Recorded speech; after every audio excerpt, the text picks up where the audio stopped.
বাবা, আমাদের চিরশত্রু হাফগান্ডু জেল থেকে ছাড়া পেয়েছে। মিচ্ছি করে মারা। না গো কাকা বাবু, সত্যি করে। হ্যাঁ বাবা, ও নিজের চোখে দেখেছে। কোথায় দেখলো?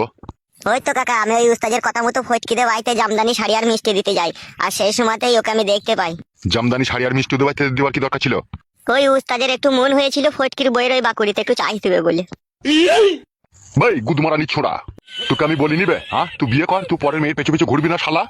আমি ওই একবারই চান্স নিতে গিয়েছিলাম। চাইনিতে গাইলা গুদমারানি ছোড়া, চাইলে বারা জায়গা পাওনি তুমি? আমি কি করে জানবো বাবা যে এরকম হয়ে যাবে? দেখি হয়েছে কি বে, ঘটনাটা খুলে বলবে? ফটকির বউকে আমি শাড়ি আর মিষ্টি কিনে বগাটির হাতে দিয়ে পাঠাই। ওখানে দিতে গিয়ে ফটকির বউ আমাকে গাল দিয়েছে, ফটকির শাশুড়িও গাল দিয়েছে। আর ওইখানে উপস্থিত হয়ে গিয়েছিল হাফগান্ডু, আর হাফগান্ডু আমার নামে বলেছে যে ওকে পেলে মার্ডার করবো, আর একে আবার পিস্তল ফিস্তল দেখিয়েছে। শালা বেশ, আমি পিপার পড়ছিলাম, শালারা এমন এমন কথা বলে না, এসে পিলি শুধু চুমকি যায় মারা। তাইলে এখন কি করবো কাকা বাবু, বলি দেন। এখন তোরা এই মুহূর্তে আমার চোখের সামনে থেকে যাবে, আমাকে একটু ভাবতে দে এই বিষয়ে। হে আয় বেপালি আয়।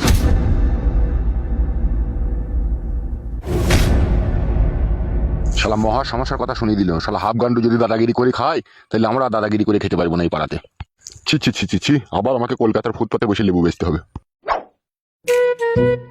দেখি একবার চেয়ারম্যানের সাথে কথা বলে কি কদর করতে পারি।